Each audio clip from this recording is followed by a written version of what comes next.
याद आ जाएंगे तुमको जिंदगी के हादसे, बाद मेरे मरने के मेरी डायरी पढ़ना जरूर।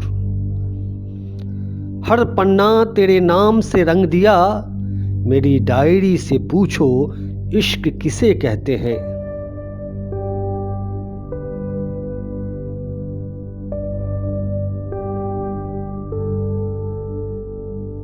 नमस्कार, वर्णिका में आप सभी का स्वागत है। मैं हूं संतोष सारंग और आप देख रहे हैं शब्दों की सत्ता। सबसे पहले आप सबको नववर्ष की ढेर सारी शुभकामनाएं। मित्रों, आज मैं बात कर रहा हूं अपनी इस वीडियो की शुरुआत में मैं एक प्रसंग सुनाकर आगे मैं अपनी बात करूंगा। छोटा सा प्रसंग है। एक व्यक्ति भगवान को कोसता हुआ दुखी मन से कहीं जा रहा था, क्योंकि उसके पैर में जूते नहीं थे। कुछ दूरी तय करने के बाद उसकी नजर एक व्यक्ति पर पड़ी जिसके दोनों पैर ही नहीं थे। यह दृश्य देखकर उसका मन थोड़ा हल्का हुआ। उसने प्रभु को धन्यवाद दिया कि कम से कम उसे लंगड़ा और लूला तो नहीं बनाया। अब आप कहेंगे कि यह जो प्रसंग है इससे हमें क्या सीख मिलती है? इससे यह सीख मिलती है कि यदि आपका दुख यदि बड़ा लगे तो अपने से गरीब, अपने से कमजोर, अपने से कम पढ़े लिखे लोगों या अपने से ही कमतर लोगों से अपनी तुलना कीजिए तो आपका दुख छोटा दिखेगा। इस प्रसंग को मैंने एक डायरी में मैंने पढ़ा। उस डायरी का नाम है गीता दैनंदिनी, जिसे गीता प्रेस ने छापा है। 9 वर्ष पर हम डायरी देने की एक परंपरा रही है। गिफ्ट में हम जो शुभकामनाएं देते हैं, ये गीता दैनंदिनी है, गीता प्रेस की यह डायरी है। इसी में यह इस प्रसंग का जिक्र है। अब मैं एक दूसरे प्रसंग की बात मैं करूंगा। गांधी जी कहते हैं कि मैं एक ताबीज देता हूं, यदि कभी आप दुविधा में पड़ें या आपका स्वार्थ प्रबल हो जाए तो आप अपने मन की आंखों के सामने एक असहाय, एक कमजोर व्यक्ति को लाकर और फिर सोचिए कि आपकी करनी या आप जो कुछ करने जा रहे हैं उसका उस व्यक्ति को क्या लाभ है उससे। यदि है तो आपकी दुविधा खत्म हो जाएगी और आपका स्वार्थ मोम की तरह पिघल जाएगा। यह प्रसंग मैंने एक डायरी में ही मैंने पढ़ा है। यह डायरी है सर्वोदय डायरी। बिहार खादी ग्रामोद्योग संघ हर से यह छाप रहा है। मैं एक और डायरी की बात अभी करूंगा। कलम के जादूगर राम वृक्ष बेनीपुरी, जिनका जन्म मुजफ्फरपुर के बेनीपुर गांव में हुआ था, कलम के जादूगर कहे जाते हैं। बेनीपुरी जी संपादक, लेखक, कवि और राजनैतिक कार्यकर्ता रहे हैं। उन्होंने साहित्यिक रचनाएं तो की ही, राजनीति में भी उन्होंने हस्तक्षेप किया था। उनकी प्रमुख रचनाओं में अम्बपाली एक नाटक है जो काफी चर्चित नाटक है। माटी की मूर्तें और गेहूं और गुलाब, ये सब काफी चर्चित आम लोगों के दिलो दिमाग में उतरने वाली रचनाएं रही हैं। मैं एक और डायरी की बात कर रहा हूं। यह डायरी है डायरी के पन्ने। राम वृक्ष बेनीपुरी ने लिखा है। दरअसल यह डायरी के पन्ने, डायरी जो राम वृक्ष बेनीपुरी ने 1950 से 66 के बीच जो डायरी लिखी, उसी डायरी ने किताब का रूप लिया और यह मोटी सी पुस्तक है। इसे बेनीपुरी चेतना समिति ने प्रकाशित किया है। इस किताब में यानी डायरी में बेनीपुरी जी ने नितांत निजी अनुभवों को लिखा। पारिवारिक जो प्रसंग है उनसे जुड़े हुए, उसका जिक्र इसमें किया है। राजनीति में इन्होंने जो हस्तक्षेप किया, जो जेल में रहे, हजारीबाग जेल में भी इन्होंने इनका समय बीता, उसमें इन्होंने साहित्यिक रचनाएं भी की। पटना से, राजधानी से जुड़े हुए, और राजनीति पर इनका कटाक्ष इसमें है। और कुल मिलाकर निष्पक्ष भाव से इन्होंने इस डायरी को लिखा। इसमें बहुत सारी चीजें हैं, लेकिन मैं आपके लिए एक जो प्रसंग मैं लेकर आया हूं वो 1950 में बेनीपुरी जी ने लिखा था। 23 मई की बात है, भगवानपुर में। इसमें 5 चीजों के बारे में जिक्र किया है। मेरे कुछ सूत्र करके है। एक में है, मित्र से बढ़कर कोई शत्रु नहीं। परिवार से बढ़कर कोई शोषक नहीं। 3 में है जिसने काम पर लगाम नहीं रखी, राजनीति में उससे होशियार रहना। चौथा है नेतृत्व के लिए आवश्यक है कि तुम जनता से कुछ ऊपर खड़े हो। और 5वां कला को खिलौना बनाओ, खुराक नहीं। इसमें 5 अलग अलग पॉइंटर में इन्होंने लिखा है। बेनीपुरी जी के जो यह विचार है, निजी विचार, उस का जिक्र इसमें है। लिखते हैं, मित्र से बढ़कर कोई शत्रु नहीं। मित्र तभी तक मित्र है जब तक तुम उसके साथ चल रहे हो। वह यह कभी नहीं चाहता कि उसका मित्र उससे अधिक आगे बढ़ जाए, इसलिए वह हमेशा उसे पीछे खींचता रहता है। इस तरह उसका प्रेम लंबी दौड़ में मित्र के लिए बाधक और अवरोधक सिद्ध होता है। दुश्मन आगे से प्रहार करता है, उससे आदमी सावधान होता है, किंतु मित्र की ओर से निश्चिंत, फलतः उससे उसकी अधिक हानि होती है। बेनीपुरी जी का मित्र को लेकर के जो का चिंतन है, जो सोच है, अनुभव है, वो उन्होंने यहाँ लिखा। एक और है, जिसने काम पर लगाम नहीं रखी, राजनीति में उससे होशियार रहना। लिखते हैं, काम वासना मनुष्य की भूख के बाद सबसे बड़ी कमजोरी है। भूख जन्मते ही पैदा होती है, काम 15-16 वर्ष बाद। इसलिए बंधे हुए पानी का जैसा प्रवाह बांध टूटने पर होता है, काम का वेग भी वैसा ही होता है। जिसको न चाहे फंसा ले जाए, जिसने इसके वेग को वश में कर लिया, उससे संसार पर विजय प्राप्त कर ली।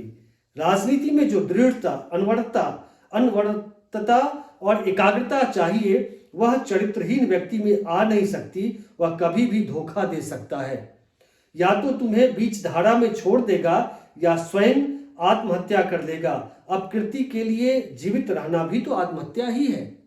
यह बेनीपुरी जी की जो डायरी है, डायरी के पन्ने हैं, इसमें इन्होंने इसका जिक्र किया है। मित्रों, डायरी की मैं आज बात क्यों कर रहा हूं?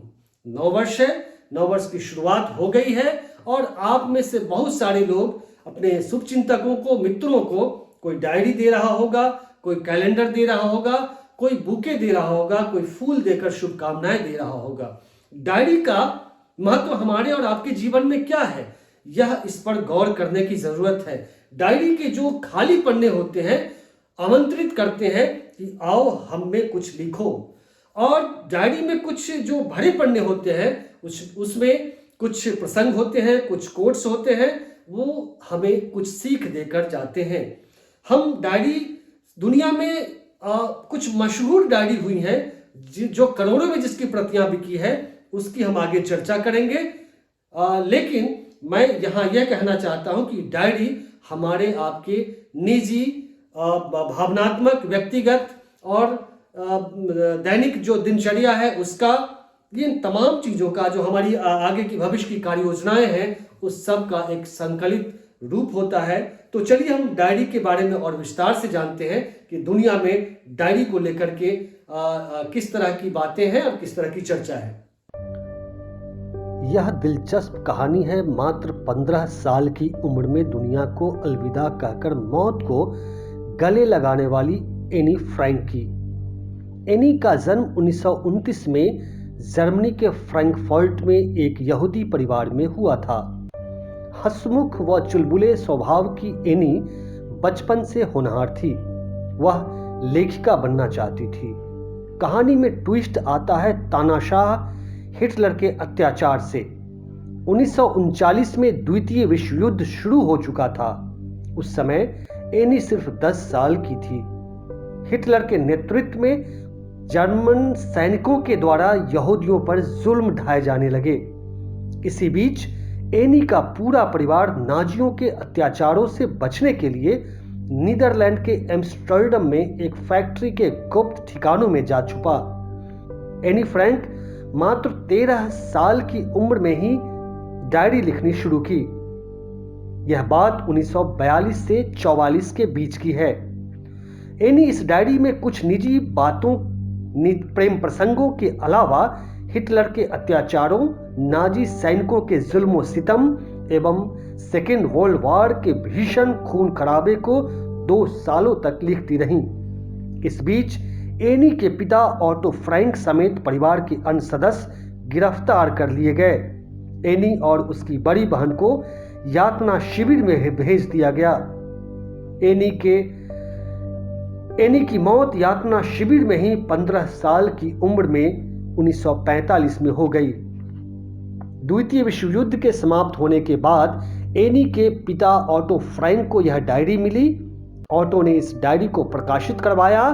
The diary of a young girl शीर्षक से छपी यह डायरी बाजार में आते ही धूम मचा दी।